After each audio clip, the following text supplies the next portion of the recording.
want to. This ain't no ordinary stream. From the ashes, Phoenix talks manifest in a dream.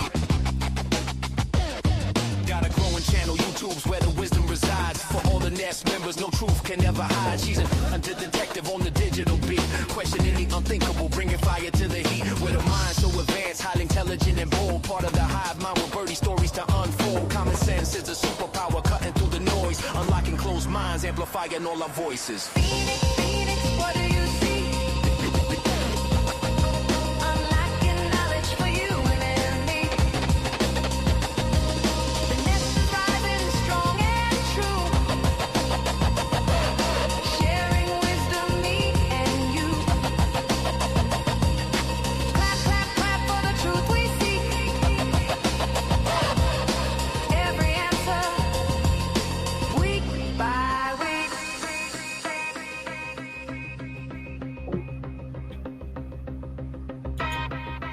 Well, good morning. Good morning, everyone. I'm just going to throw this in here. Hold on one second. Bam, that was a fireball for you. How is everybody this morning? Beautiful, happy Friday, August 15th. It's a 15th and it's a Friday, so I am so thrilled to be here today with you. You know, I just can't make up this shit. I can't make this up. This is wild. It gets wilder by the day as we get into this case. So, you know, I just want to set the tone this morning and say good morning, everyone. Good morning. Let me just greet all you beautiful, wonderful people in the nest. Hello, nesters. Get in here. If you're from the hive, you are always welcome.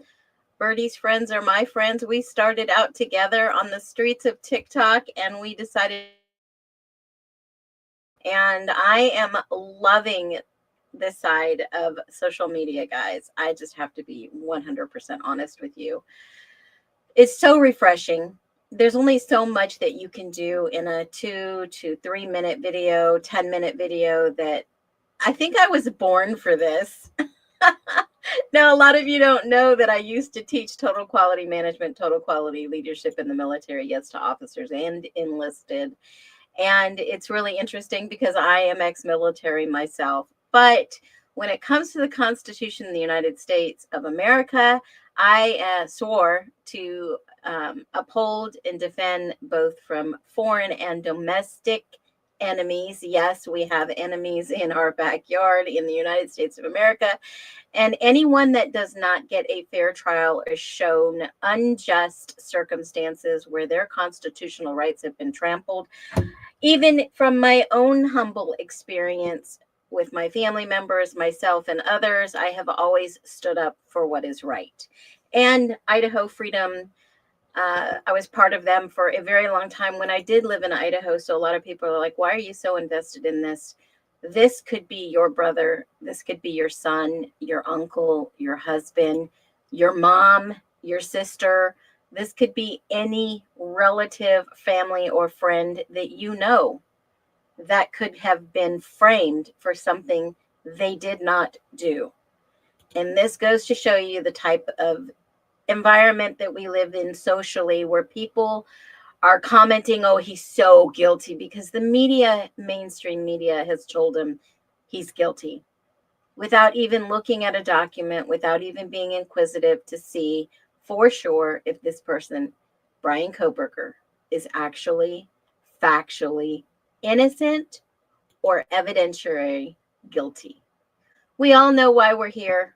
We all know. Welcome in. Hello, Crime Spy. Good to see you back. Hello, there's me. I said, let's go. Christina in the house. Lisa, good morning. Good morning, everyone. I love all you people saying hello to each other. This is like community. To me, this is family. Rebecca in the house. Christina, Carrie, Cat Farm. I thought that was Cat Farm. I thought it was Cat Fam. I had to take a look at that cute name. Christina, welcoming everyone in. Thank you so much. Renee, hello. Yes, I did see the video of Bryan, and shocking. I'll talk a little bit about that too. Good morning. Good morning, Lisa. Welcome in the house. OG's here. Ashley, good morning. Renee, hi, hi, hi. I love everyone is saying good morning to each other. I just absolutely love that. Well, good morning. And let's get started because Pullman, Washington has released some files in regards to Bryan Kohberger, and it is shocking to say the least. If you didn't see my TikTok quick video, you're going to be like, what is she talking about? Well, let me just show you since I've got a minute. Let me just show you real quick because it is freaking wild, guys. This will be a great start. Let me go ahead and share this with you and drop a comment if you've seen the videos. Drop a comment if you've seen anything related to this case from the Pullman release. This is wild, folks. Just absolutely wild. Let me play this video for you real fast. Pullman Police Department has released a slew of videos, audio, and paperwork in regards to Bryan Kohberger. Now, I'm going to be going over these live. I'm going to show you all the videos live. You can catch me over there in about 15 minutes. But if you haven't heard or seen, here is some excerpts.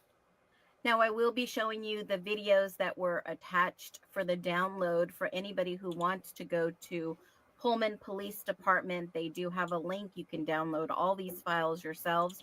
You can look at the evidence, which is wild, and I'll give comment on that live over on the YT at 10:15 Pacific Standard Time.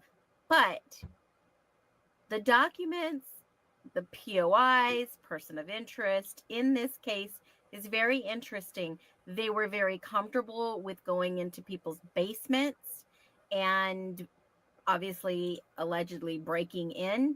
But was it Coberger? We'll have to decide live. Leave your comments always. And here's exactly what I'm speaking about. This was allegedly the weapon of choice left on a sink. You guys, I can't make this stuff up. This is wild. And here's a list of all the videos that we're going to go over and review. So come join me. This case is just mind-blowing. You know the drill. Leave some comments. Come watch me on the YT and have a fantastic day. The streets are dangerous out there, folks. The streets are dangerous.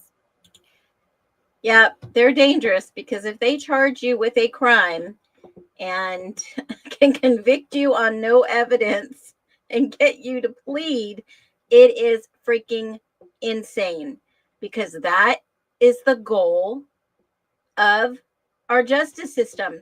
If you are charged with a crime that you did not commit and unfortunately they have no evidence, they can put you in a chokehold and you will have to take a plea deal, especially when you're charged to take a plea deal for something that you did not do to escape the death penalty and escape a trial. In my humble opinion. So I've got my iced coffee. You guys, I hope you grab something great to drink, to sit down, take a seat, and let's get started. Everyone agree? Let's have a good time. So what exactly did Pullman release? Well, I'm going to show you all the files. I'm going to show you all the videos. And as a bonus, I'm just going to let you know that there are 3 most shocking revelations in this release of documents. They released emails, police reports, digital data from the search was January 2020 to July 2025. Within those, they've withheld files and they've withheld employment documents because they say it's exempt under Washington law. And why is that important, withholding documents? Because it happens to be a public records law. What? Now, did he work for Pullman Police Department? We will never know. However, I reported on this a while back that Chief Gary Jenkins was asked the question, and I have that in a video somewhere. I'll pull it back up. He was asked if Coberger was hired by the Washington Pullman Police Department. And Chief Jenkins, obviously he's retired and has left, but he said he would have to speak to his attorneys for the city before he could say anything. Isn't that a crock?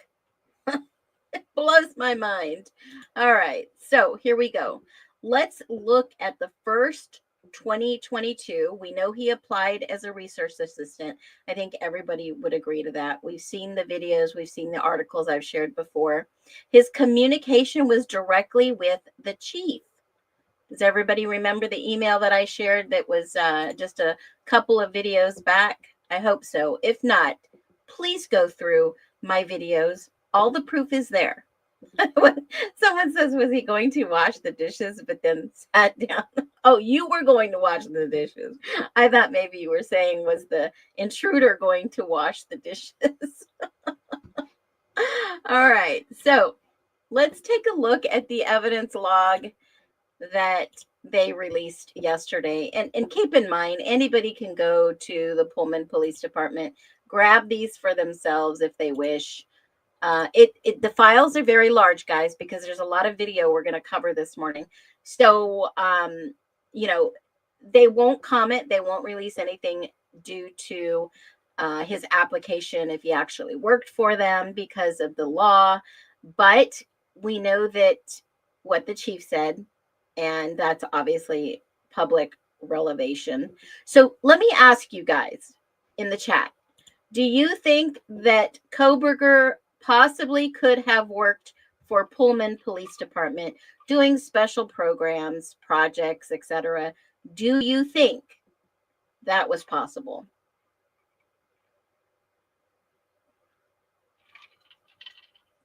Yes. Okay, I'm getting some yeses. No, I've got some no's. We're at 50-50 yeses. Yes, yes, yes. Yes. Okay. All right. So we have more yeses than we have no's at this time. I'm sure some more will come through because typically, if he was hired for special projects on an internship that was not paid, however, they would be looking for him to be hiring him at the end of his graduation, I think it's possible that somebody employed him within the department. Let me just preface this. As someone who is married previously to law enforcement, not just anybody can get to the chief of police. And I say that in a way that if you apply for a job, you have to go through, obviously, HR, they do background checks, they do all these things. So we know that Coberger did not have a criminal record per se, because nothing's ever been brought up, right? When I first heard of this, I did my own background check on him, didn't find anything. So that's why I was like, where did they get this guy's name from in the beginning? And I kind of just kept everything in the back pocket until more court documents came out, because that's where I look. I look at documents. And if you followed me in other cases, then you'll know the documents are important, but it doesn't tell the whole story. So I believe, in my humble opinion, yes, Coberger did and was doing something special for the police department, in my humble opinion, because of the fact he had a teaching position at WSU with the department that worked with the government, whether it be state, local, or federal. They worked with the government. So therefore, I believe special projects is possible. So here's some of the documented evidence that the Pullman Police Report records they put out. And you can see that most of these are surveillance video, and the explanation of the video. This is just a little overview. So let me grab some of those videos and let's start watching what they released to see if, in fact, this was even possible that Coberger possibly have done this. So this digital evidence is pretty long. So I'm just going to open these And hold on one second. I'm going to have to load this because there is a lot. Hold on. Give me 1 second. And these files are kind of crazy. I think he was undercover working with Rugg in the region. Hold on.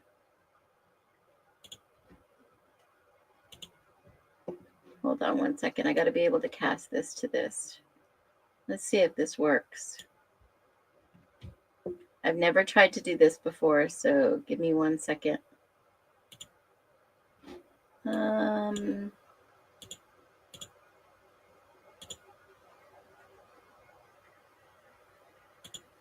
Let me see. Let me see if this even works.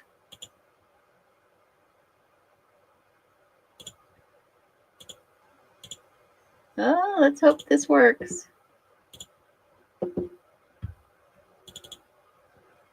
Log.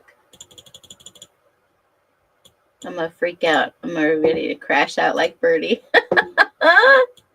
No, it's got my media player. I streamcasted. I screen recorded it.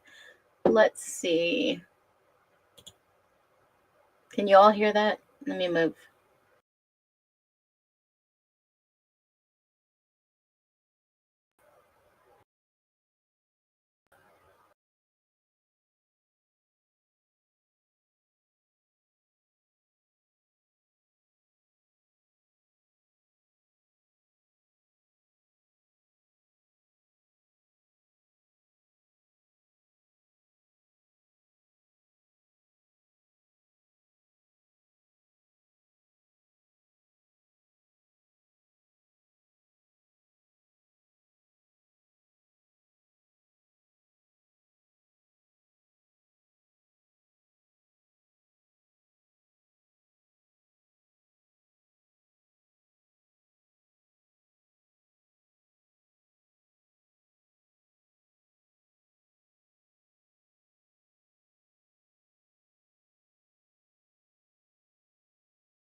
Guys, are you guys seeing me and hearing me?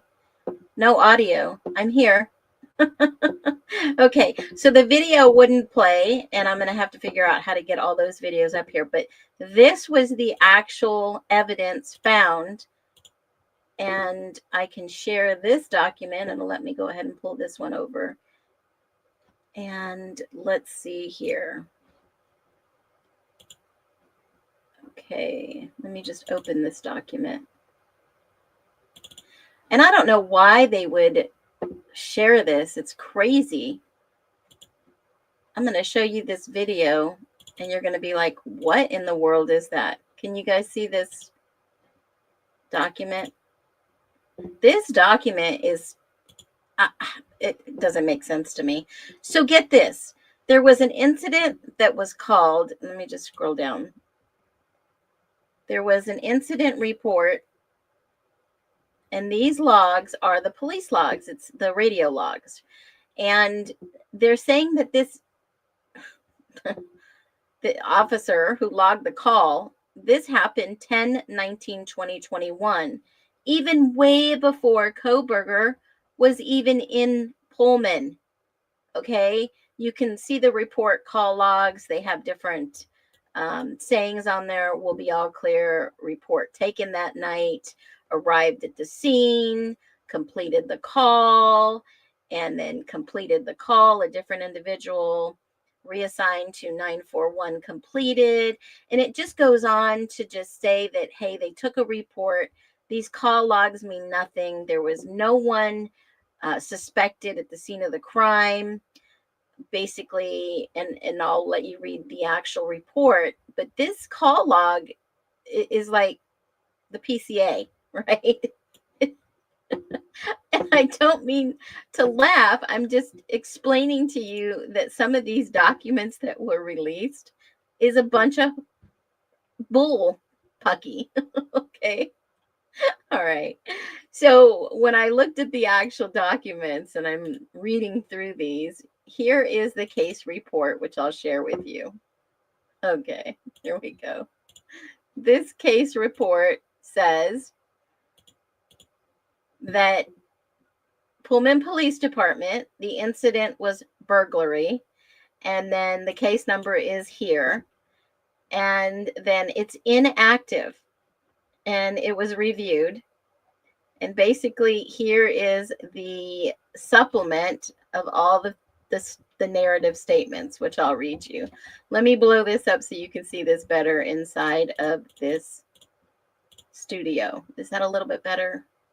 Is it too? Let me see if I can get this over a little more.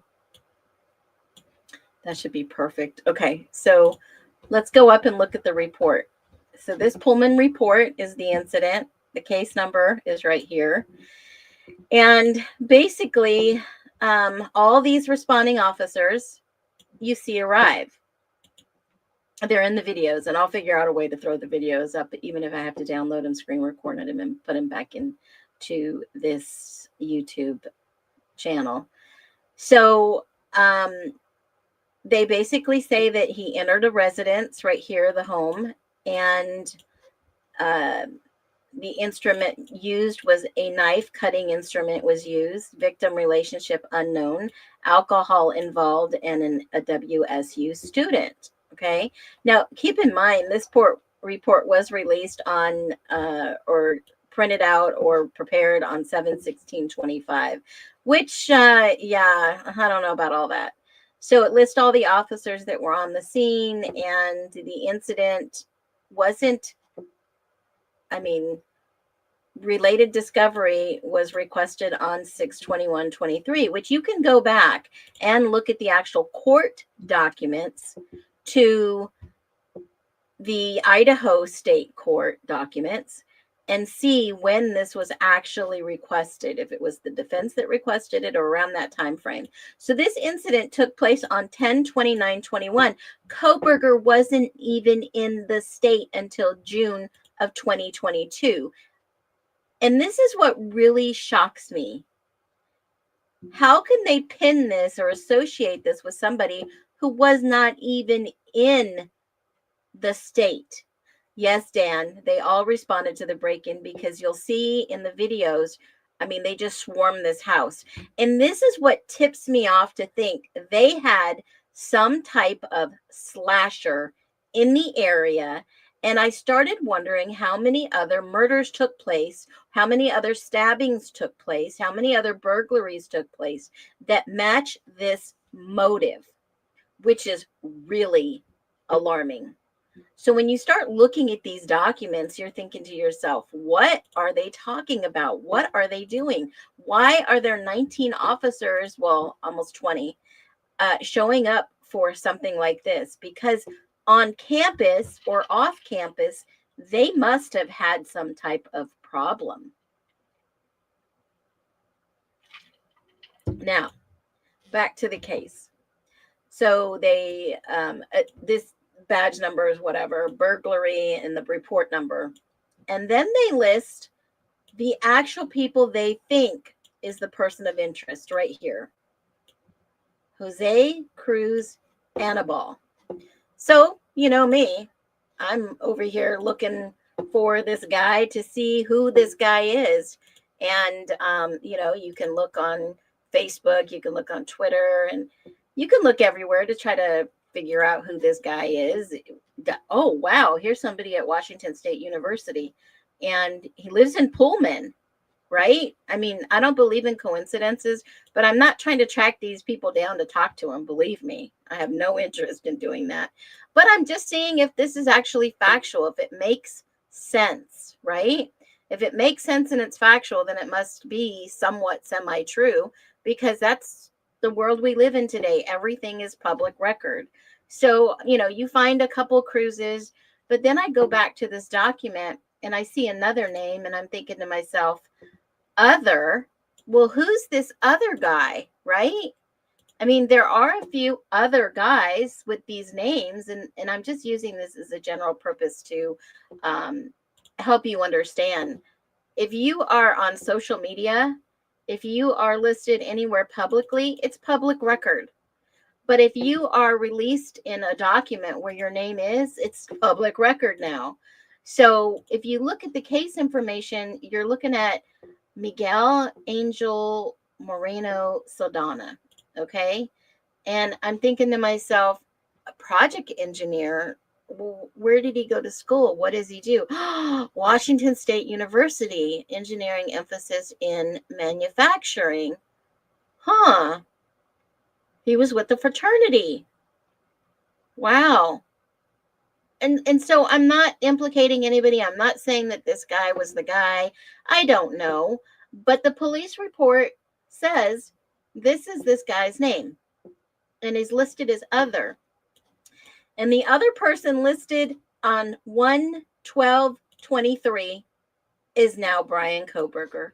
How convenient that some crime has taken place in 2021 when he wasn't even there in the state, and then they just casually throw him on a report that they probably looked up burglary and thought, let's just add him to that, and then we can link him to that. Because all these victims right here that they did not redact, all these victims are WSU students, and they are sorority people. How? You can go look them up. And I'm not going to look up the victims. We're not going to even get into that. They told their story. Somebody broke into the house, and all these other people that were looked into. Wow. And you can go and you can read the reports yourself, or take a screenshot, or go back and watch this video. So here is the narrative. Officer wore a camera. Here's the case report. Unknown person entered the residence, brandished a knife in a bedroom, and left. No suspects or leads. Case initiated. Okay, great. Right? Something happened. They reported it. And now let's see how they work. So on 10/10/21, Coberger wasn't even in the state, guys. About 3:30 in the morning. How odd is this? This is the 3:30 time frame I have said from day one is when this took place. 3:30 in the morning, not between 4 and 4:20. It sounds like the same motive. Someone else had been breaking in to those houses in the area. And the officers responded to 305 Northeast Ash Street. So obviously, my first response is Google where that is, right? So I did. Google Maps is my best friend. I'll tell you. Free advertisement for them. And this is Pullman, guys. This isn't Moscow. And so we're looking up 301, and I'm going to see how close this is to the university. Okay. Here's the house that was broken into. Right here, 305 Northeast Ash Street, according to the actual info on the report. Now you can see that this house is one level, and it does have a basement. And it looks like there's a little, guys, I am so sorry. I forgot to change my settings on my mouse. So hopefully you guys can see my arrow. Can somebody just comment if they can see my arrow until I change the color? I was so busy this morning baking sourdough and doing some other things I needed to get done. Made me some iced coffee, loaded all this information, and then I find out my videos aren't playing inside here. So I'll have to go. You can't see my little pointer. Oh, you can't. Dang it. Dang it. Now can you see my little pointer?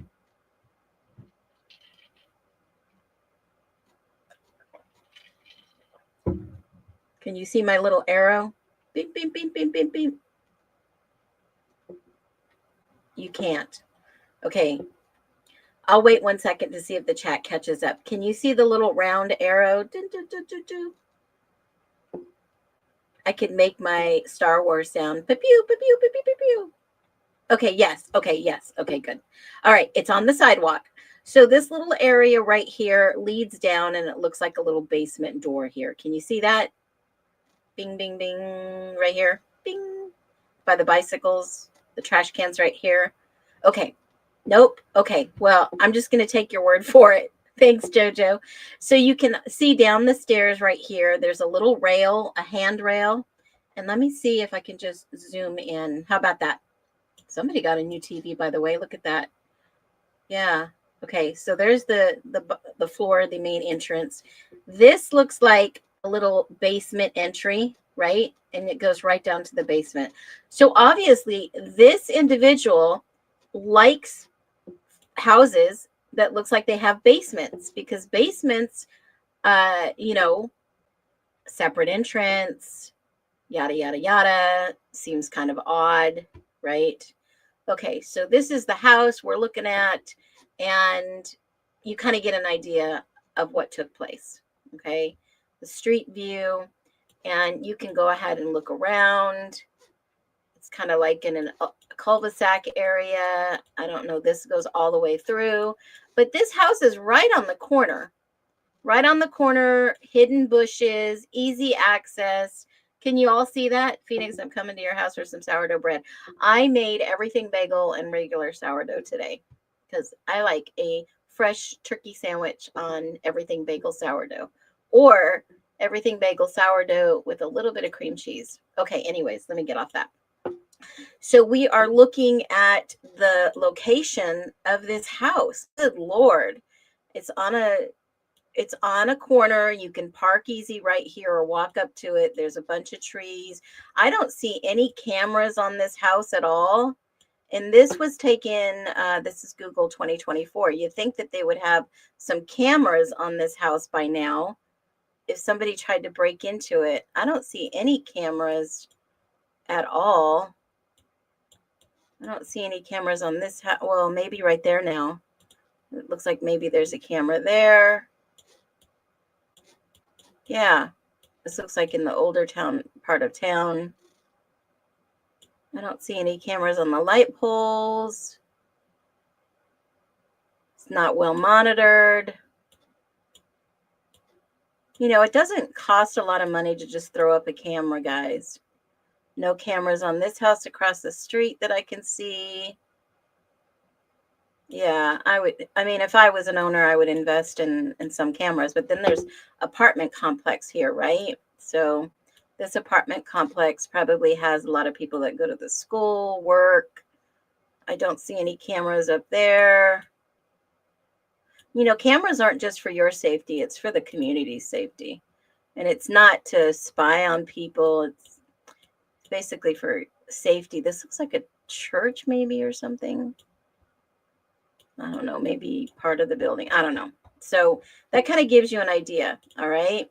And let's just see real quick where this is on the campus. So obviously it's very, very close to the campus, right? There's the visitor center. There's the WSU Museum of Art. Very fairly close, just like Moscow. Okay. So that kind of gives you an idea, right? Yeah, there needs to be some cleanup. I mean, just for safety, right? For safety purposes. So let's go back to this report and move along. So now we know the kind of area that it's in, which makes sense. And so at 305 Northeast Ash for the report of burglary in process, dispatch said the complainant reported her roommate just saw a male with a ski mask and a knife in the house. Okay, and I know I showed you this, so just so you know what we're looking at. Where did it go?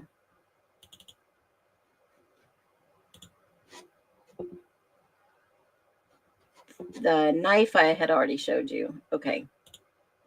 So, for those of you just joining, thank you for coming in. This was the knife that was found. inside on this police report. This was attached. So allegedly, the burglar walked in the house, grabbed a kitchen knife, and left the knife in the kitchen.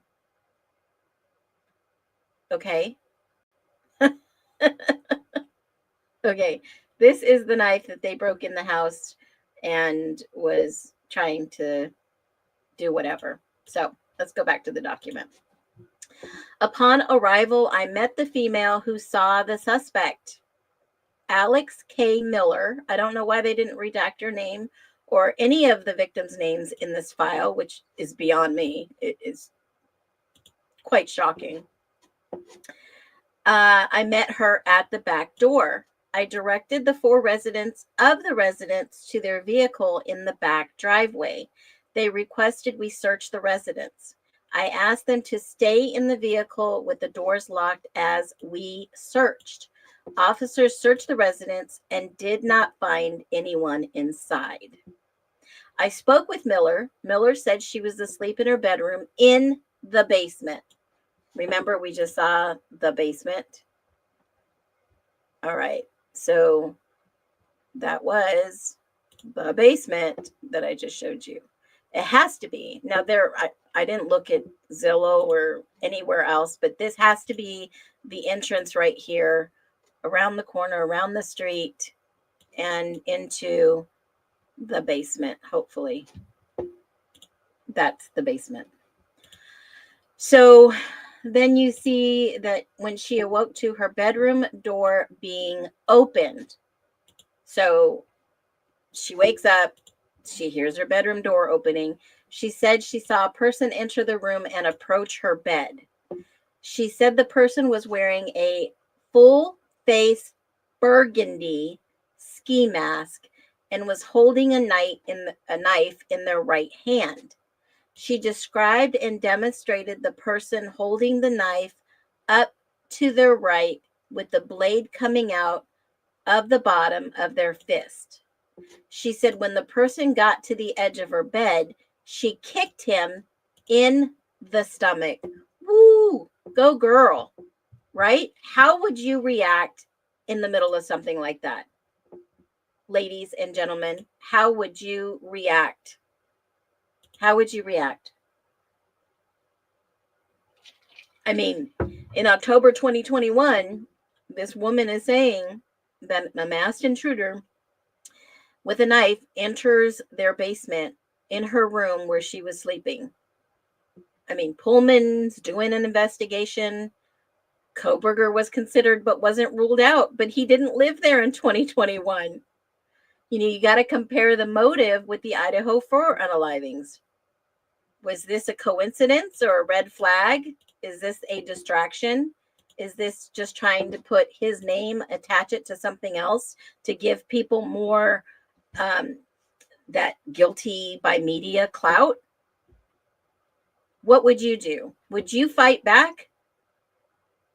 I think I would be like Kaylee and Xana. I would fight like hell, especially if I had someone or something to live for. I mean, wouldn't you fight back? Absolutely. At 3:30 in the morning, you wake up to something like that. So she kicked him in the stomach. She said the person fell back against her closet, but was still standing. She said the person immediately booked it. Well, in my humble opinion, that's the guy took off because she was ready to kick his ass. Excuse my French. Leaving the room rapidly, and she heard them run upstairs. She said the person was silent and did not say anything the whole time. Miller said when she put her pants on and went to Sadie Merchant's bedroom, that was another victim, next to her own. She said she told Merchant what happened and Merchant called the police. Well, we can see that above in the document. That was her that made the complaint. She said, well, Merchant was on the phone. Her other 2 roommates, Caitlin and Alyssa, arrived. Miller said the back door of the residence was unlocked prior to Downing and McCullough getting home. Wow, that sounds familiar, doesn't it? Isn't that weird? Yeah, after she kicked him, he fell back against the closet and then he booked it. He ran out. And yes, the documents for MPD, they do want, I got an email back. It said they want about $20,000 for the release of documents. And that was only not even half of the documents. I know you're saying 1/3, but we all were going to pull together and try to get enough money to get all these documents because this is huge. This is huge, you guys. An innocent guy may be sitting in prison for something he didn't do. So obviously 2 of the females were home, 2 of the other females weren't. Miller described the suspect at about 5'3" or 5'5". Well, that's pretty dang short. I believe Coberger is 6 foot minimum, right? But get this, the difference between this attack and the Idaho 4 is 911 was called. The police were called immediately when this happened. Immediately. And yes, awesome town Matt, I see that. It doesn't seem like it's the same person. It doesn't seem like that. Yeah, FOIA is much different when you're trying to get documents. You can FOIA them, but they don't have to respond until they have a certain amount of time frame. That's the problem. If you pay for a service, you're going to get that faster than you would a FOIA. They're pricing it so high that nobody will pay. Well, there's somebody out there that may pay, especially if somebody is innocent. Miller described the suspect as short. I'm just going to say that for the most part. 5'3" to 5'5" is short. And she did not know if they were male or female. Well, she kicked him in the gut, like she said. Kicked him in the stomach. Well, I say gut. And she didn't know if they were male or female, which is very interesting that she would say that in her statement. Interesting. She said they were wearing a burgundy full face ski mask and what have been may have been a dark crew neck sweatshirt. She said they were holding a knife with the blade similar but slightly larger than a typical steak knife. Well, again, this is the knife in question. I mean, it looks like a steak knife and it was left on the counter. So, I mean, I don't know if they used this for show and tell or this was the actual weapon. I don't know. I'm just going by what was in the documents and what was released in the pictures. Okay, so Miller did not have any suspects. She said her and her roommates sometime played pranks on her, but never like this and would have not taken it this far. Doesn't it sound like somebody else's statement? Doesn't someone else say this in their statement? I just went over the statements 2 days ago. Either today or tomorrow, I'm going to do Dylan's statements versus the victim's impact statements in court. And who makes pranks like this? This is, if you were on Birdie last night, we talked about the coyote that was skinned and found and people playing pranks like this. Is this really what goes on in college towns? That's ick. I mean, the definition of a gang is people acting unlawfully. Skinning coyotes is definitely gang activity. And I'm not speaking gang like you think gang right away. Any definition of gang is 2 or more people doing things unlawfully. That is a gang. So she said to her roommates that they may have been playing a prank. She said she had been part of the sorority her roommates were in, but Miller was not certain currently a student or part of the house. So this person was targeted, but she was not a student or part of the house. How did this individual know that she was not part of it? She said she did not have any problems with the house. She said she worked for Zoe Cafe in Pullman. Where is Zoe Cafe? Pullman. So she wasn't even a student, and she wasn't even... Okay, so now we have this. This is Zoe Cafe. Is this Zoe Cafe? Yeah, it is. Zoe Coffee and Kitchen. Oh, they look like they got some good food, guys. Are you watching this? Can you see this? Yeah. And, oh, that's cute. Now it makes me hungry. Wow, that sandwich looks excellent. Soup and looks like brisket. Oh my God, I love poached eggs. Yum. Okay. Yeah, not so much. Kind of greasy. Nice desserts. Okay. Boy, this is freaking similar. This is sounding like an MO that somebody... Fish and chips. Wow, look at those pancakes. I can make me some sourdough pancakes that big. Got some beer. I'm not a drinker. That dinner looks good. Yeah, okay. Yeah, they got some good food. Maybe I'm going to have to go out there and visit this place. Okay, so you kind of get an idea of what Zoe Kitchen and Cafe looks like. So she works there, and this is right... Let's see where this is. This is close to... Yeah, Pullman's right there. The college is... Yeah, I guess that's close. So it's a college town, obviously. Okay, so it's kind of close. Yeah, okay. So that checks out. So let's go back to the report. So she worked at Zoe Cafe in Pullman. This MO just sounds totally trying to make it seem like... DoorDash it. It kind of makes it seem like they're trying to tell a story within a story. Does that kind of get your blood boiling right there? A story within a story. See how far that they can make you believe this, right? I'm going to blow this up. Okay.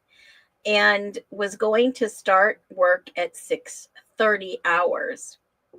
She said sometimes she had customers and that were odd and creepy to her, but she did not think any of them would know where she lived. She said she did not bring anyone to her home. So like I said before, I mean, if you think about it, I've shared this house kind of looks a little bit dangerous to me. Look at all these bushes. People could park on anywhere and walk, right? There's no cameras around. I'm sure that most of these people are working or students. This looks like an office. Oh no, it says for rent. No cameras here. Maybe this is a busy street. Lookout apartments are right across the way. Kind of sketch to me. It's on a hill. It overlooks town. You could probably see some other college dorms and stuff like that. So, I mean, it is kind of scary that they picked a place that was busy, but there's a bicycle here. So maybe that was somebody's bicycle they rode that lived in the basement. So do you think maybe somebody followed her? Is that possible? Yeah, I believe possible. Someone had to have followed her. Merchant told me that she was in her bedroom in the basement next to Miller's bedroom. Merchant said she had been in bed watching TV, but still awake. She said she did not see anything, and the first thing she heard was the sound of someone running up the stairs. So obviously they must have, they didn't say when they got home. Maybe, let me just take a look at something real quick. I just thought about this. This was 11/19. The report was on 10/10/2021. Let me just look and see what day this was. 10/10/2021. 10/10/2021 was a 10/10. It was a Sunday. 10/10/2021 at 3:29 in the morning. It was called in between 3:28 and 3:29. It occurred between a 10-minute interval on a Sunday night. Okay, so this is that, guys. Whoever's doing this, that's the MO. So it's a Sunday night. How coincidental. Same day and same time. That's the MO. And there was a report a while back. Okay, so let me just stay focused on this. So we look at the report Sunday, same Sunday. And then she said her roommate and her didn't say anything that they were out. It was a Sunday night. So maybe they were out Saturday night. I don't know. She said then Miller came into her room and told her what happened, and Marchant called police. I gave Miller my card with the case number and asked her to contact me with any further information. I asked her to lock everything and call 911 if there were any further problems. Well, shoot, I would be afraid this guy's going to come back, wouldn't you? I mean, seriously? Wouldn't you be afraid that somebody was going to come back?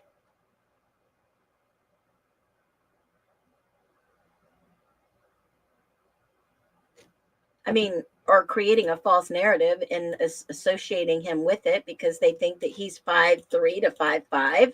I mean, this is not good police work, in my humble opinion. She said she did not know if she and her roommates would stay there at a hotel. Officers searched inside, outside, and around the neighborhood and did not find any suspect or evidence. No suspects or lead in cases inactive. I certify and declare Officer Reuben Harris. Okay, yada, yada, yada. October 12th, 2021. And here was a supplement that was placed in the file. And it says on yada, yada, yada, that was a Sunday early morning at 3:29. I responded to a report of a burglary in progress. Whitcomb advised the suspect had a knife and wearing a ski mask. So there is a 911 call associated with that. I'm going to see if I can get that. Let me write that down. There is a 911 call associated. I don't see it in these documents. I have the videos, but I can go ahead and play through them. Officer Harris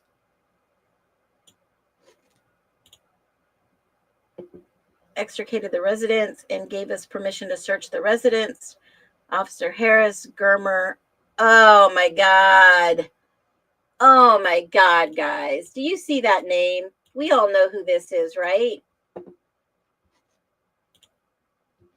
Do you guys see that name?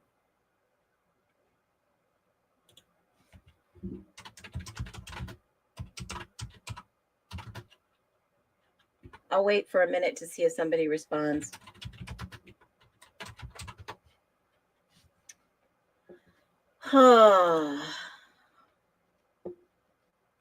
We all know who that is. These names keep popping up over and over again. What is going on? I know it's a small town, but this blows my mind. This just blows my mind, people. Okay, I just have to take a deep breath because I'm just like, what in the world is going on? Wow. Wow, wow, wow. Okay. I don't know. I don't know if they flat out lied or who is Germer. Oh, let me show you. That's a good question. Let me show you. Let me pull it up. Let me just show you guys. I've done some videos on him.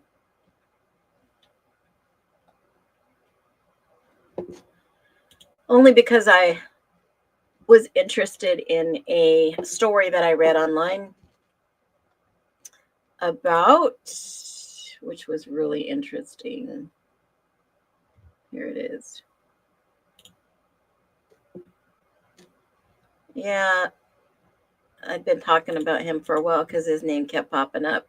There's another connection. Where is that article that I had about, hold on.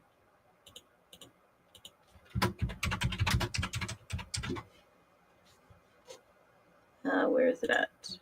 Here it is. All right, let me pull this up and I'll show you. So here is the Daily Evergreen. This is a student voice of Washington State University since 1895.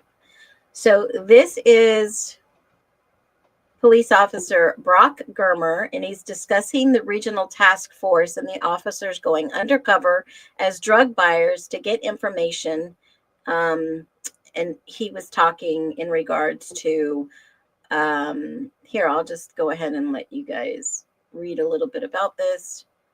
Basically talking about an organization that works closely with confidential informants who purchase illegal drugs in a controlled situation with a task force, well, undercover.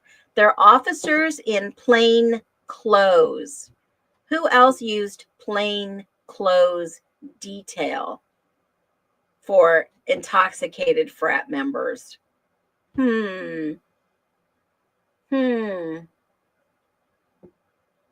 Okay. So let's put the pieces together. Arrested individuals may have the opportunity to work as confidential informants under contract. The contract will depend severely on their crime. He said there is a challenge of established relatability and credibility as the task force is reliant on the informant. We have to be very careful to corroborate what they're telling us. He said the task force will work multiple cases at a time with a focus on finding the source of the drugs. Now, I showed you a connection the other day that Saeed lied to the cops, the undercover plainclothes civilian cops. Lied that he didn't know those guys. And I showed you public Venmo records that they were all passing money back and forth for I don't know what, but I showed you the connection. So Police Pullman Chief Gary Jenks said the task force is overseen by a board composed of sheriffs, chiefs from each participating agency, as well as prosecuting attorneys. Hello. He said the task force has tracked drugs that came from Tri-City and Spokane. The flow of drugs that come in from Tri-Cities go through Pullman and work its way through Moscow, Troy, and surrounding areas, Germer said. How connected is, wow.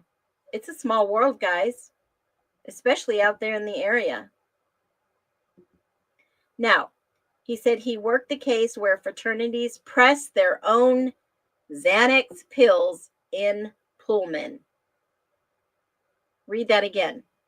He said he worked the case where fraternity pressed their own pills in Pullman. It was a large operation. People from Seattle came to Pullman, yada, yada, yada, and they talk more about the crimes that are related, like thefts, burglary, vehicle prowls, and DUI, he said. People will steal money and sell stolen items in order to get their supply of drugs. I think the task force is very necessary as it goes on that regular patrol officers don't know about it.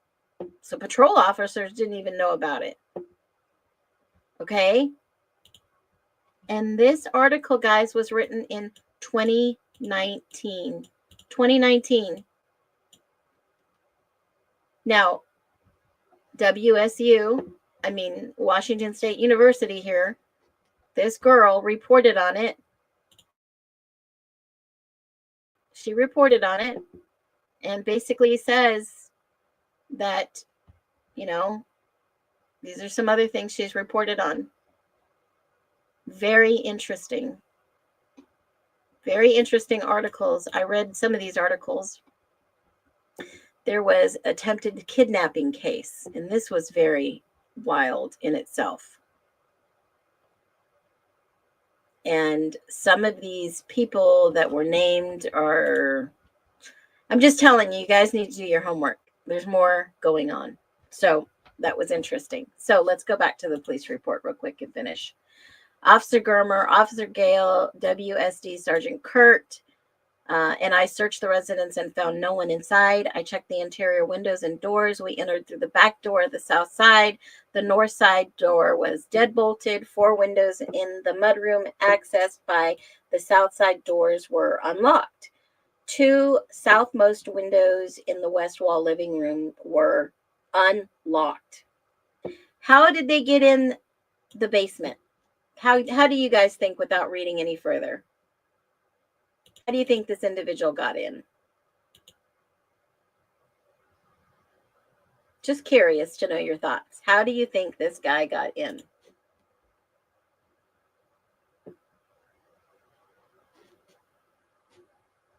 I wonder. Just walked right in?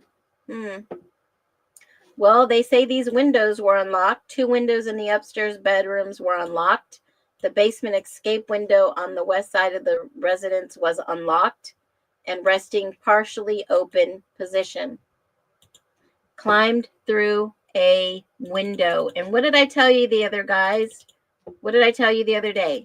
I made a video about a week and a half ago after looking at all the documents that had been released, the pictures, the little hands on the window. Short little people have short hands typically, right? Do they have somebody that's short in stature running around trying to threaten women, or, yeah, an unlocked window and right in? Somebody little. Don't think it was a prank. So the windows and the window on the west side of the residence at ground level was unlocked and resting in a partially open position. Very, very interesting. And this just came out yesterday. I did not know this information before. So usually gut instinct is spot on. I examined the exterior residence and found a second floor window at least 6 feet off the ground. Nothing immediately inside the window was disturbed. It would have been exceptionally difficult for a person to open them from the outside, as they would have to have propped themselves up with one arm, opening the windows with the other. Well, maybe there were 2 people and only one went in. Hello? Hello? I'm not trying to protect anyone, guys. I'm just reading the reports and telling you what I think. It would have been exceptionally difficult. And believe me, there are some creators out there that have agendas. Be very careful who you listen to. I'm very neutral, very unbiased. I have no skin in this game. It would have been exceptionally difficult for a person to open them from the outside and have to prop themselves up while opening a heavy window with the other. The ground outside where the basement window was covered with leaves and bark. I did not see any areas where the bark was disturbed. Now here's another narrative. I spoke with Alex Miller and the mother, Kelly Miller, by phone about the status of the case. They had concerns that the downstairs neighbor could look into her bedroom while he smoked outside. Oh my God. Somebody who smokes and short. Interesting. Somebody who's short and smokes. She had never caught him watching her, but noticed he could easily see in where he stands and smokes. They all questioned about home security systems and camera. I provided Alex contact information to ATVP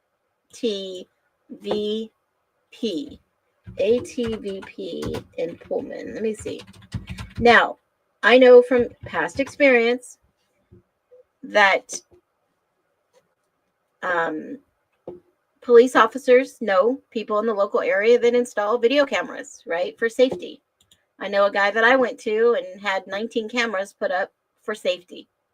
So I know it may sound excessive, but in my situation in Idaho, I needed 19 cameras. So let's see what ATVP is. So ATVP is Alternatives to Violence of the Police. And it looks like a crisis helpline. They have victims outreach, education resources, understanding stalking, understanding sexual assault. And this looks like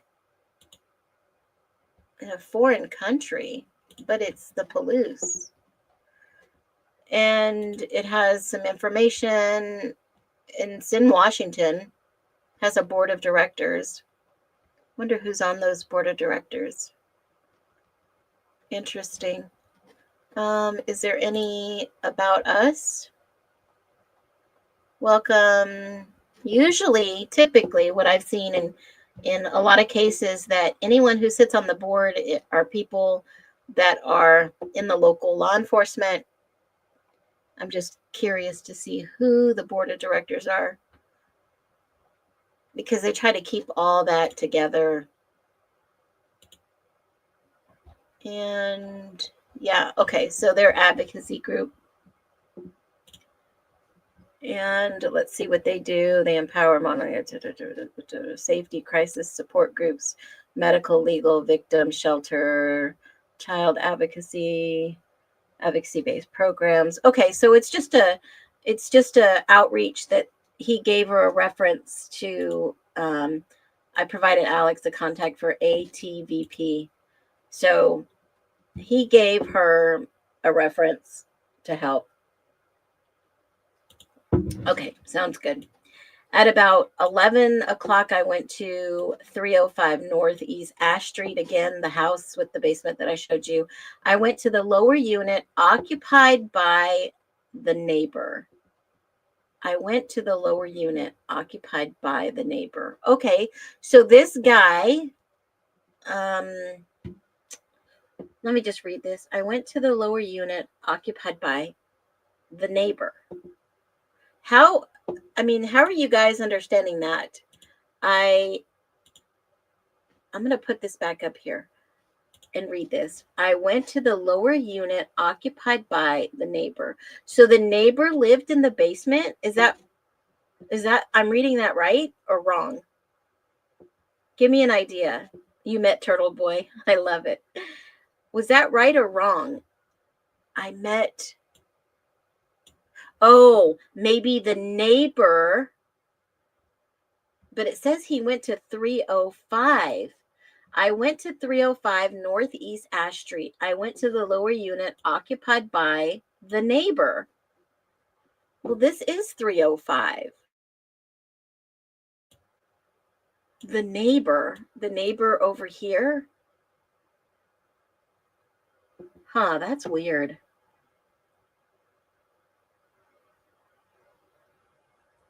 What?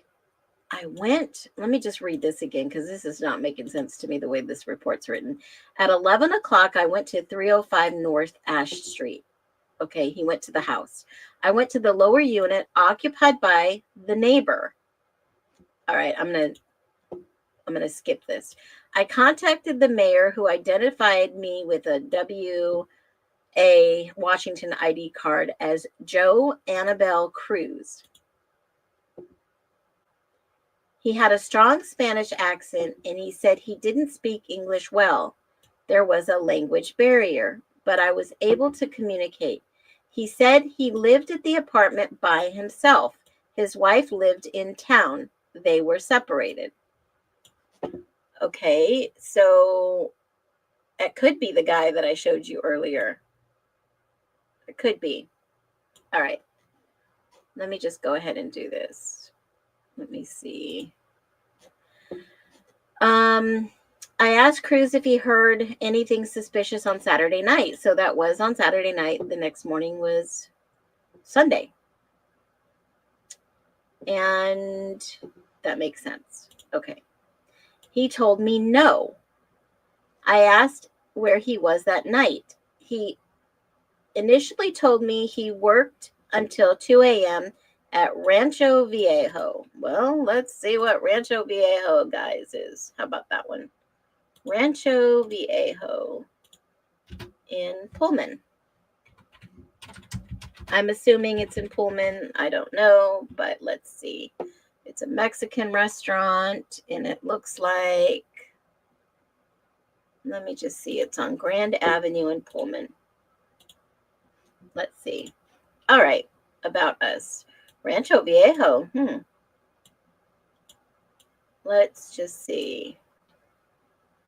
That's a nice little place. About us, authentic Mexican. Oh, yummy. Okay. Here we go back to food. Order events locations. So they are open on Saturday nights till 10 p.m. 10 p.m. And that is Spokane. Let me see. Pullman. Pullman, they are open till 10 p.m. We got a lot of places in here. So it looks like they're open in Pullman till 10 p.m. And doesn't look like they have a bar. It's a dinner and drink place. So they have some alcohol, but it's not like a bar you stay open till 2. It's a Mexican restaurant. Looks pretty good too. National Fajita Day is Monday. Don't forget. Okay, you can order, you can do all that great stuff. You can reserve parties, catering. Okay, all right, there's a little spot for them. So he says he was, why is that doing that? Hold on. Okay, so let's go back to the report. He said he worked until 11:30. Okay, well, that's about right, because I just said they closed at 11, so that's legit. Checks out, right? Just fact checking, guys. And then he said he went to Timber that night until 2 o'clock with his friend Miguel. Well, what's Timber and where is Timber? Let's just find out where Timber is. You know, the inquisitive part of me that I'm just going to check this out. And we are live. We are searching this live as we speak, guys. And so Timber looks like a place. Timber. Okay. It looks like it's a pretty cool, I don't know, looks like an after hours, maybe a bar. Yeah. Okay. Timber at the lumber yard. Dance, special events, VIP, seasonal fresh. Not another nightclub involved, probably a restaurant. Well, it looks like it's more of a bar, get food, drinks, and have a good time. And let's see what time they close. Does it give any indication? About us, events, Tuesday, 2 a.m. So sometimes they're open till 2 a.m. on Saturday nights. Okay, well, yeah. Okay, so that checks out. That fact checks. And let's see. That night until 2 with his friend Miguel. He spent the night at Miguel's house after they left Timber. How convenient. He said he didn't come home at all. I wonder. Interesting. I went upstairs and spoke with one of the roommates. She showed me Alex's room and the location Cruz smokes outside. She explained that Cruz used to smoke in front of his door, but they asked him to move the smoke and so it didn't enter their apartment. He moved around the side of the house on the grass near Alex's bedroom to smoke. She said he didn't speak to her much other than to say hello. Later, I checked Cruz's name, and I noted in May of 2017, Cruz was suspected of entering a neighbor's residence and watching her sleep. How freaking scary is that, y'all? It didn't sound like Coberger did this. He wasn't there, but somebody else has got a motive. Holy hell. Wow. All right, let's read the next narrative. So, I was assigned to follow up on this case. Well, I sure hope so. I went to Rancho Viejo and spoke with the manager. Good, that's what you should be doing. Pedro Rodriguez. Okay. Rodriguez showed me Cruz's time card and stated he worked until 22:20, which is 10:30 and he said that he worked with Miguel, later identified as Miguel A. Moreno Saldana, that day. Showed me Miguel's time card and stated he worked until 23:30 hours. I also noticed that the female from Cruz's similar prior involvement had a similar height, weight, and eye color to Miller. So he has a type. I wonder what this girl looks like. I wonder what she looks like. I wonder if she looks like anybody inside 1122 King Road. What do y'all think? Should I look her up? I'll wait for you guys to tell me if I should look her up. They should have redacted her name, by the way. Should have redacted her name. Alex Kimberly Miller. I'm going to see what she looks like, and then you guys can do it. But let me see what I can find real quick. Has a type.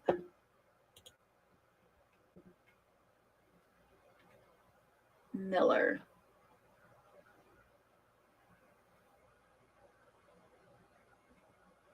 Let me see. Hold on a minute. It's an old case. They don't need to redact it. But still, did this individual have a type? I mean, he's been reported twice now. What's the connection? Let me see if I can find her real quick. Let me get my handy dandy searching skills. Miller. If I were her, I'd definitely be off of social media. But everybody wants to share public information. Alex Kimberly. Let me look under Kim. Some people go by their middle name. Some people go by a variation. Let me see if I can find her in the next 5 seconds. Yep, found her. Okay. Oh my God.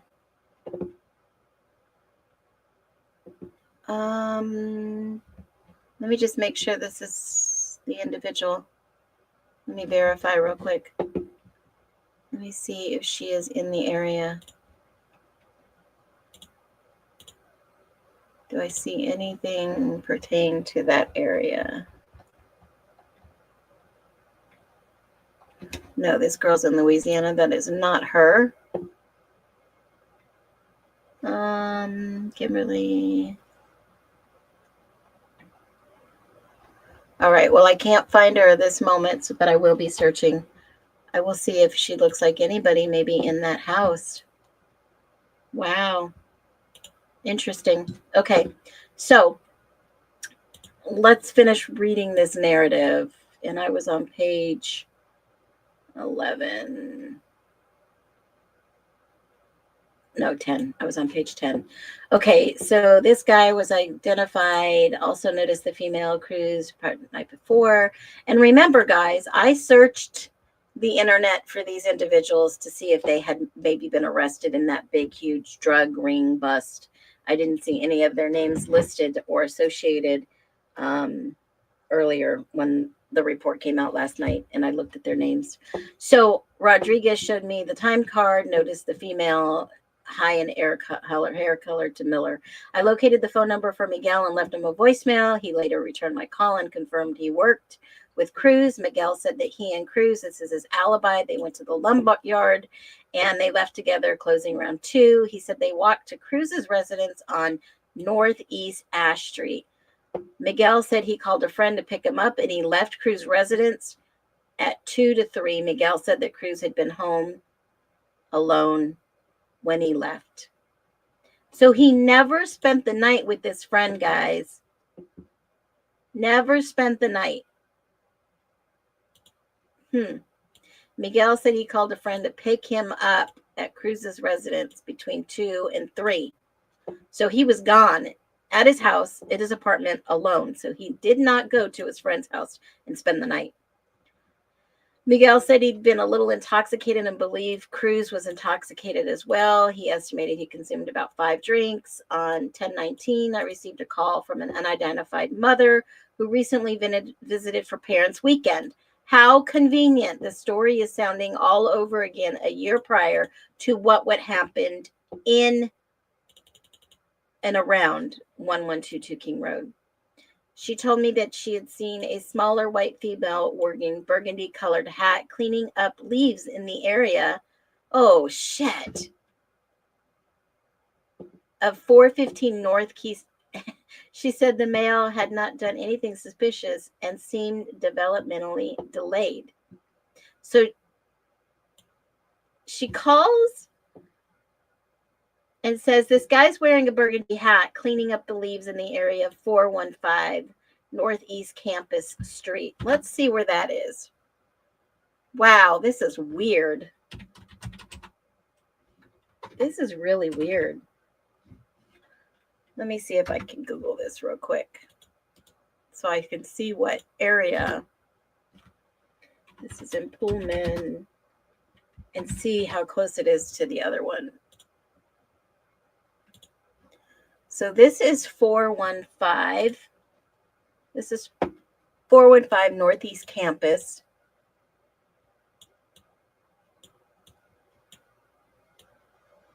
Isn't that right down the road?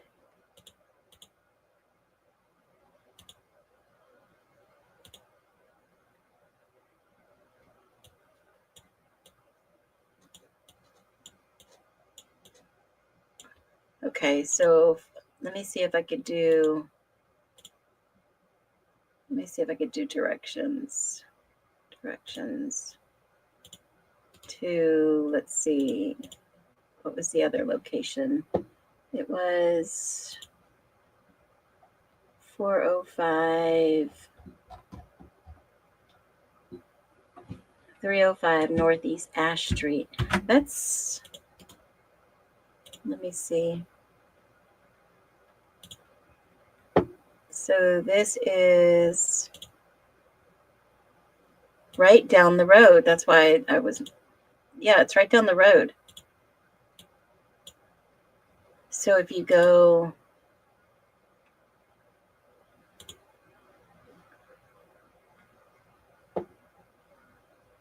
it's 4 minutes walking. What does that have to do? 415. And that's Ash. So if you go down the road, Outlook Apartments, it's right there. That's weird. So if you go right down this road, should be able to get there. That's Ash.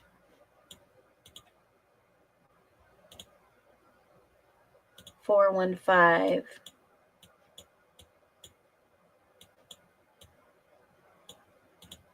So it's not that far. It's not that far at all.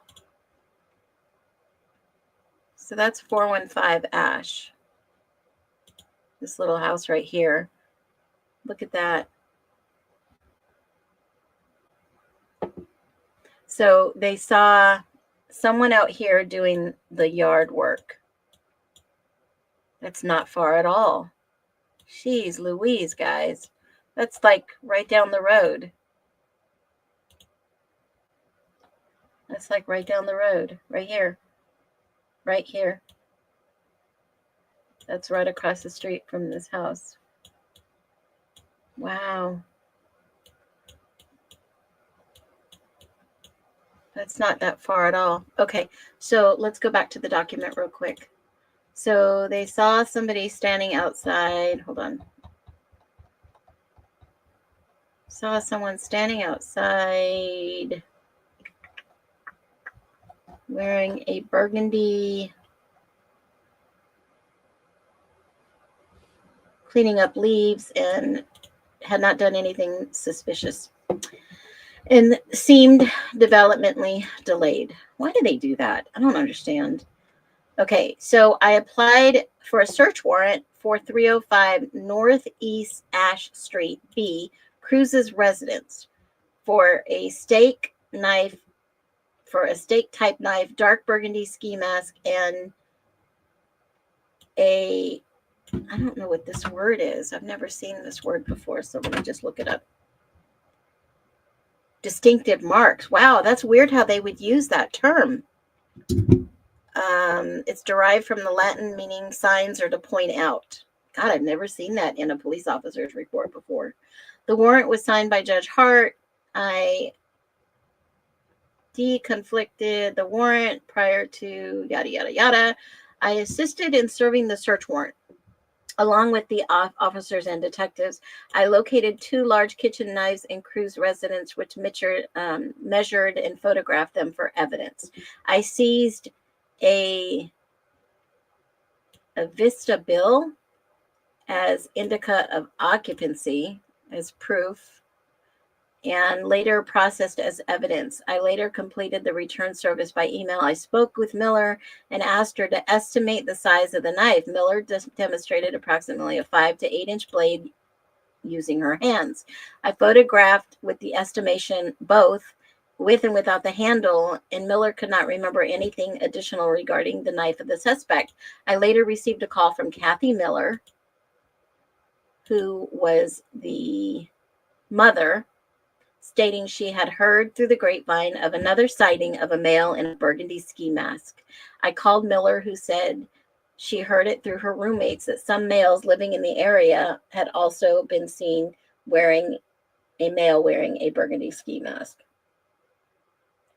outside of their window and waving. I asked Miller to have all the males call the PD and gather further information. Miller said she would do so. As 10/21, I have not received any further reports. On 10/27/21, I spoke with Cruz at his residence. I had WSUPD Eric Lara with me. He's fluent in Spanish. Cruz spoke mostly in Spanish throughout the interview, which was translated. I Mirandized Cruz, gave him his rights. I told Cruz that the discrepancy between his statements and Miguel's version of the events was due to his inability to speak English. I reminded Cruz that he clearly expressed to Sergeant Brashears that he was not home all night and he spent the night at Miguel's. Cruz maintained that he did not understood Brashears. Cruz said that he and Miguel had actually walked back to Cruz's residence. Cruz said Miguel had waited for a ride and he had gone to sleep. Cruz denied hearing or seeing anything. Cruz said he had not noticed the police presence or heard of the noise. I asked Cruz what type of mask he wears at work, and he referenced COVID-19 mandates masks. Cruz said he wears multiple masks and showed me the blue medical mask. Ooh, Cruz said he doesn't talk to his neighbors except when they asked him to move because he is smoking too close to the door. At this time, I do not have PC to arrest probable cause. No further suspects or leads. Inactive. Whoa, and then it goes on again. Now, I approximately yada, yada, yada. At 12:18, I assisted Officer Banks with the search warrant. While searching the resident, I located the bill in the name of Jose Annabel Cruz and the address on it. I located a bill at the bottom drawer, 2-drawer wooden file cabinet associated with living at the residence. I advised Officer Banks of the bill where I found it. End of narrative. I wonder how long this goes on for, guys. This is live. I've never, ever looked at these reports until right here live. So let me do a check-in. Are you guys seeing a lot of consistencies with what happened at the 1122 address? Yes or no? Is it possible that this guy was out cruising, looking in another city, another town, since they kind of narrowed it down to perhaps it could have been him in Pullman, Washington, and there's a reason they released this? Just questioning. So then it gets to Coberger. I was directed on 1/10/23 to follow up on the lead for the investigation. Why? Why? Cruz is sus. Cruz is cruising. On 12/30/2022, Bryan Kohberger had been arrested for 4 counts of murder, first-degree burglary for an incident that occurred 11/13/22 in Moscow, Idaho. The affidavit, see attached, filed in Latah County District Court. MPD Corporal Brett Payne noted their investigation concluded Coberger had entered a residence wearing a mask and killed 3 college-age women and 1 college-age man using a knife at the woman's residence near University of Idaho campus. The affidavit noted Coberger began attending Washington in the fall of 2022. He was not even there when these other incidents occurred. DeSales University stated the residence website attached file that he completed a bachelor's degree there and in 2020 and his graduate studies in 2022. Although Coberger would not have been residing in Pullman, he received the information from the Criminal Justice of Criminology that he had an on-campus event, prospective graduate students that Coberger may have attended around the time of the incident. Okay, so let me get this right. They say it could have been him because he may have been attending an event. And so from 10/21 to June of 22, when he moved there, physically moved there, he grew how many inches taller? You got to be kidding me, right? You have to be kidding me. Okay, I'm just saying. This is my humble opinion. These are my views, my thoughts, and there's a legal disclaimer at the bottom, but let me just think about this for a minute. Okay. Did they even verify that he attended? I emailed the department's graduate program coordinator, Danielle Macon, asking for information. She responded that she was looking into my request. Then about a couple days later, I received an email and it said that she contained a forwarded email from a professor that read the program was not aware of any events that I read that the program was not aware of any visit by Coberger during the period indicated and did not hold any recruitment events at that time. So let me just save this. Oh, can I break it up? No, I can't. Shoot. Okay. All right. So then they got the search warrant attached for Cruz, the individual, right? They have Miguel Sedona Moreno and Jose Cruz on there. They gave him the statement. He writes a narrative. Miller said the person was short. Now, I can understand somebody saying, okay, well, the person was short, estimating around 5'3" to 5'5". That is definitely not Coberger. Okay. I know they're desperate to connect anything and make it look like in the public. And this is what we need to do. The call to action is to bring logic and common sense to the massive sheep herds that are not hearing the information correctly. Okay. That's our goal as humans, as Americans. If you're American, if you are in another country supporting us, we appreciate your support. They are desperate to connect his name to anything to make it look like in the mainstream media. Mainstream media is pushing the narrative that Bryan Kohberger is guilty. So let's finish this and then we'll get to anything else.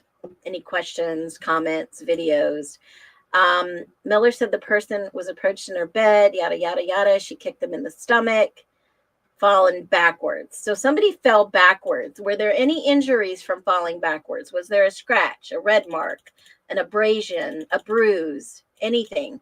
It says he fell backwards into her closet. So did anybody take a peek? They had a probable cause. Did he have a bruise? Usually if it's, watching a woman sleep or trying to scare her with a knife or, typically, come on, guys. they arrest people for possible rape and they take pictures, right? So anyways, but was able to remain standing. Miller said that the person ran out of her room, yada, yada, yada. Roommates were awake. Officers noted the basement window was unlatched and partially open. So obviously that was the point of entry. POE is very sus, right? Because we see the windows, the handprints on the windows, the little handprints on the windows over at 1122. Now, I'm not saying that this person did this at 1122. I'm just saying, look at the similarities and the coincidence. We have allowed access to the basement, which would have allowed access to the basement.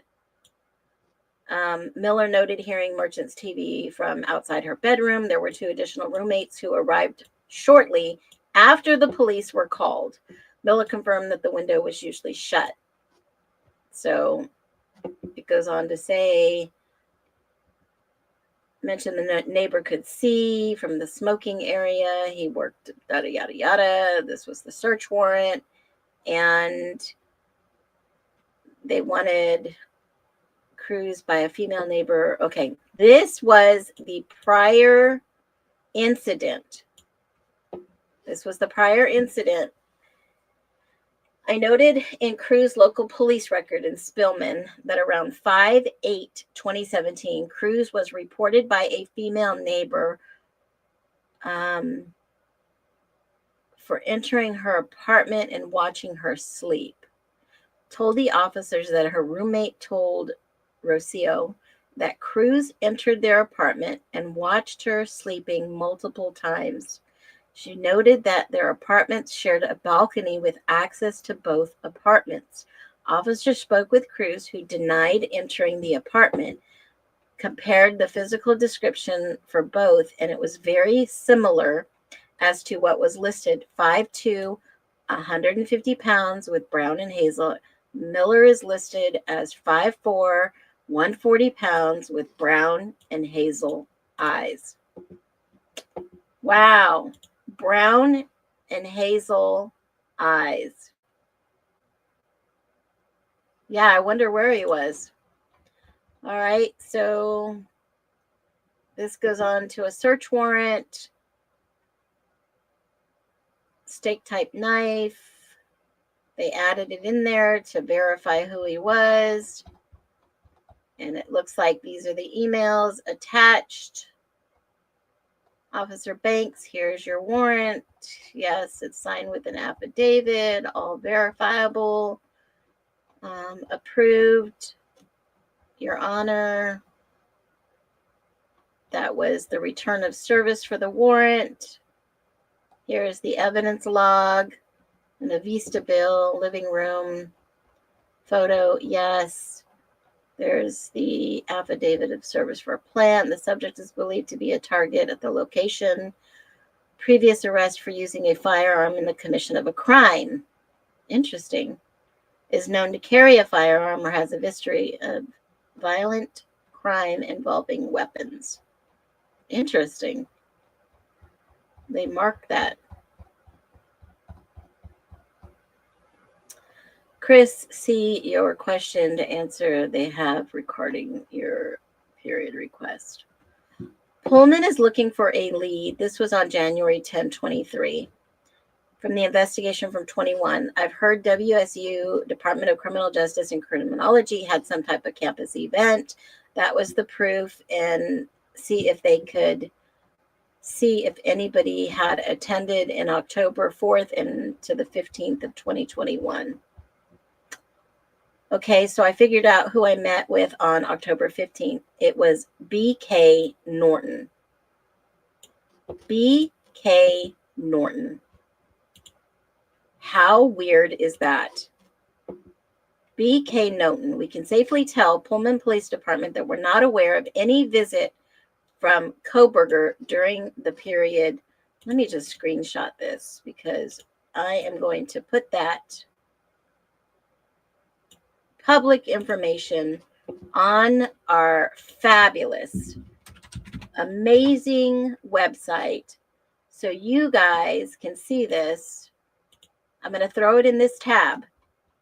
and I'm going to put Pullman Police Department records, and I'm going to put that information up there. So if anybody says, oh, it was him, Brett Norton, no, I don't think so. If anybody says, oh, it was him, no. I've been referring to this website and telling them not Coberger blood DNA on sheath. I've been telling them what documents to go download and read and what videos to watch. I just give them a link and I say, happy reading, educate yourself before you speak on this. You look like a fool in a nice way. You know, I'm being facetious, guys. All right. So let's keep looking at this report. Here we go. Okay, I figured out who we met with. And it says, here's your records for the request. And yada, yada, yada. 31 is a statement on arrest. It looks like a generic drone shot. This was actually from a newspaper. It looks like they copied a newspaper and the PCA. So everything we've already seen beyond these documents. This is the original PCA that was attached, and the BS crap that they put in there and was approved. And that's the end of the document from the Pullman Police Department. Now, I want to get a pulse here, guys, ladies and gents. Obviously, with the media and gag order, Pullman PD handling media questions after the arrest also. The impact of the Latah County gag order on public information was wild. And we've seen how these PR and high-profile cases have gone. We obviously know as a group, this is not possible that this was Bryan Kohberger who committed this crime, because they never charged Coberger with this crime. And this was the weapon they photographed inside the individual's house. So with that being said, do you think the city of Pullman somehow was trying to cover their own butts and say that, wow, they suspected him of doing this with... I'm just baffled, you guys. I'm baffled. It blows my mind. It blows my mind that individuals could be accused of something with no evidence. Because in the justice system, if you do not understand,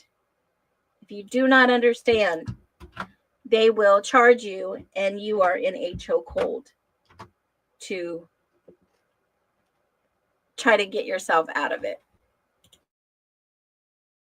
It's not easy, especially when they don't have any evidence against you. So hopefully this information is helping you understand how the justice system works. I'm no expert. I'm just sharing. They will do whatever they can. For some reason, I don't understand why. I don't know why they chose Bryan Kohberger. I don't know. What's not in the records is the 4 withheld files. What do they contain? Do they contain employment contracts, records? What do they contain that they're not sharing with us? We can speculate. They're using protection. I mean, without speculation beyond facts, if they gave those documents, we would know. And it's just odd how these record exemptions sometimes protect investigative strategy. But why did they not even specify, yes, he worked with us? Would there be some type of backlash or fault involved in the police department if he had worked for them and he did this? Because I've always stated, and I will always stand by, if he did anything illegal and harmed anyone, he should be sitting in prison. But if he is innocent and has been framed, This could be anyone that we know. We need public transparency. That's not what we're being served. So we've got the social media buzz, we've got legal experts' takes, we've got the mainstream media feeding a narrative. They have become this evil monster. And then we have the victim's family and defense team responses of they are factually innocent. That's what his defense team is saying. I mean, the prosecutor took a plea deal. Prosecutors don't plea. They do not plea if they have a solid case. They do not plea. So let's connect the dots. Pullman PD files fit into the broader Idaho 4 case with a possible suspect. Did this guy get caught in his town and had to go to another town to live out his wild fantasies? I mean, there's potential impact on jury perception too. Obviously, Pullman released these, hopefully Anne knew this and could have used that in a jury trial. And could any of this become admissible evidence? Absolutely, it wasn't him. So here's my question to you. Does the 2021 break-in make you rethink the case of the Idaho 4? That's my question to you. Do you think the 2021 break-in make you rethink the case? Should the withheld Pullman employment files be released? Should they be released?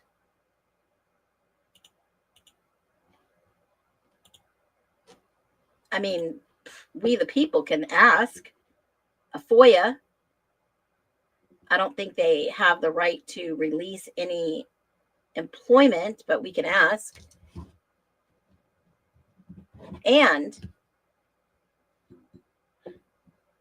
obviously, I'm going to go and look into doing a live. I don't know if it's going to be tonight or this afternoon, maybe this afternoon. Or maybe, you know what? Let me do a live tonight. I don't know if you guys are open for a live tonight after Birdie. I'm going to do a live and we're going to go through Dylan's statement. We're going to go through what Dylan saw, anything related to Dylan, because we haven't covered that yet. And I'm going to go and we're going to look at Dylan's victim impact statement. I know a lot of people have uneasy feelings about her. I know that. We're not victim shaming or blaming. We are just looking at the evidence.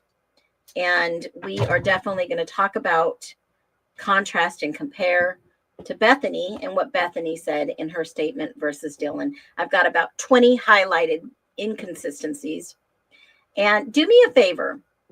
If you are all loving my channel, consider giving a sticker chat of $1.99. I have got about $40 more to raise to keep this amazing website active. Okay, this website right here. And if I can get at least 10 people to donate $1.99, we can go ahead and keep this up. And I'm going to keep adding more information. I spoke with an attorney yesterday, and I don't know if you watched my video in regards to the former office commander. She worked at the prison in Idaho where Coberger is at. And she knows he's innocent. She also knows. She gave me a contact of an attorney in Utah that practices in Idaho because Idaho attorneys don't want to touch this. There's a reason. There's a higher power involved. Okay? And if we can do $1.99, maybe 10, 15 people donate something, what could happen potentially? This attorney will use this main website that we have put all this information to be able to get this out to the public. And we can keep sharing this information over and over and over again. But this website needs to stay up. Now, you guys have been so amazing. That would be the only thing that I asked for until we can get an attorney to take this and ask for post-conviction relief or file habeas corpus, which means that they are holding a prisoner against their will, that they are innocent, and that will bring it to the federal level. So there are some options, even if you do not see anything on the repository filed. I have got the documents on this website also that you can go and take a look at. And keep in mind that all these documents are going to be updated probably late tonight or tomorrow morning. I'm going to add the Pullman documents. Look at you guys. Look at the call to action. Thank you so much. Thank you so much. You guys are just rocking this. Amazing. And you know what? This is our website. This is not my, oh my God, you guys are blowing me away. This is our website. This is We the People website. This is justice for all. This is not for just the innocent. I'm going to add more tabs over here on the side of cases that I've covered. I've covered a Second Amendment case where the guy did self-defense. And look at this. Oh my gosh, you guys are making me like tear up, because if this was your brother, father, son, sister, daughter, friend, I would want the same. Make sure you guys take note and thank all these individuals. These are people who come here. They're OGs. They are for the people. And I just appreciate you guys so much. If there's something you want to see on this website, look at that. From all the way, oh my God, you guys are so awesome. Look at that. If I had to fundraise or help somebody within this chat, definitely, I would be your girl to help you. But let me just say this. This website is for all of us. If anyone wants something on here, please email. Oh my God, Lisa, look at this. Look at this. You guys, we're community. Go look at Lisa Louise Quilting and Crafts. See if there's something. Holidays are coming up before you know it. Birthdays, gifts, anything. I support community members who support us. So go and support Lisa if she's got anything for sale in those areas. And if that's all you can do right now, that is a blessing. That is a blessing. Don't ever think that's all you can do. You know what? We're all about community. Bubbly needs help. If you have an extra $5 to help, help. I'm just saying. I know she needs help. I've heard. So I appreciate it. What does she say? I haven't started my kids yet. Okay. Her vids yet. So definitely, you guys, let's bind together. Let's help one another. I'm going to throw this up here. Marion, I don't know Bubbly. She does great work. All I know is she's a great content creator, and people talk about her in high praise. I definitely look at that. Carolyn, thank you so much. We appreciate any stickers, any super stickers. And we're just here. Even if you can't give, that's cool too. Be here supportive. Comment, chat, like, share, because I am at the point where I have to throw this up here, guys. I have to do this. Forgive me, but I have to do this. I am just, and this is community. This is all of us. This is what we've done together. Let me just pull this up, and I want to show you. This is someone sent me this on TikTok. Last night when the video was released for BK, my heart hurt so much for Bryan. I cried myself to sleep last night. This is unbelievable, and I can't believe these sick people on here. I feel defeated. It's sickening. I have 2 boys that are awkward and quiet. My heart goes out to you. I'm not sharing who it is. Somebody that I've never spoke to sent me this message, and all I said was, stay strong. I hear your heart, and I do. I see and I hear a lot. I don't speak on certain things, but I see and I hear a lot. And this is what I see, and this is what I hear from all of you people, all of you watching. I've only been on YouTube for less than 28 days, 30, almost a month. 3,775 subscribers. And the views and watch time are amazing. And this is community. People need others to help share and spread the message. And that is why Birdie convicted me, and I said, okay, I'll go to YouTube. It wasn't like reluctant. It was just one of those things. Almost 250,000 views, 278,000 views in the last 28 days. So if you think you can't do anything here, guys, watching the content will help. Sharing the content will help. Oh my gosh, Carolyn, thank you. Thank you so very much. I don't ask for anything. All I was asking for was the website to stay up. This website has been a godsend for many people. Okay, so I think it's wrong that Banfield is putting the heat on Bryan Kohberger's mother. She's already has health issues. This is probably stressful. You've heard his dad say he was framed. We know he was framed. I don't think these people would be lying. I really don't. They look like your average mom and dad of a suburb. We got to our goal. Yes, absolutely. Thank you so much, every single one of you. This has been an amazing journey. I'm not going anywhere. This is just the beginning, guys. Just the beginning. So that's all I have for you today. Make sure you tune in. The next one is going to be about Dylan. I know we're not going to victim shame or blame, but we are definitely talking about Dylan. And for people who have said, look at that, every little bit helps. We have reached our goal. Check this out. Thank you so much. And I love that tattoo if it's real. That is beautiful.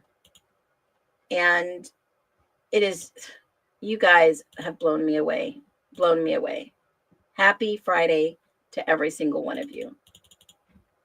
And if this was my son, which I hope one day it's never, because he has the kindest heart, and if he hung around with the wrong people to blame him, that's where my mama heart is. I hear you guys. Thank you so much for everything that you have done. I will be adding these Pullman files in the next hour or so on the website. So as always, you guys be amazing and well. I appreciate every single one of you in the hive, in the nest, and y'all be well.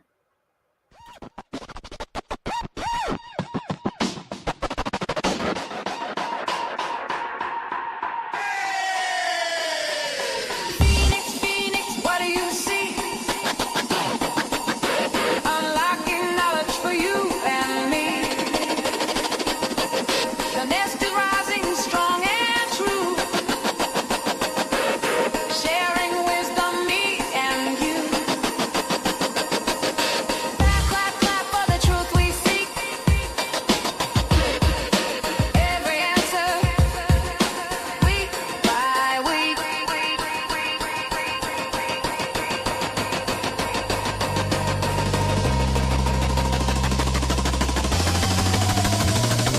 Yo, microphone check, 1, 2. This ain't no ordinary stream. From the ashes, Phoenix talks manifest in a dream. Got a growing channel, YouTube's where the wisdom resides. For all the nest members, no truth can ever hide. She's an under-detective on the digital beat, questioning the unthinkable, bringing fire to the heat. With a mind so advanced, highly intelligent and bold, part of the hive mind with birdie stories to unfold. Common sense is a superpower, cutting through the noise, unlocking closed minds, amplifying all our voices. Phoenix, what do you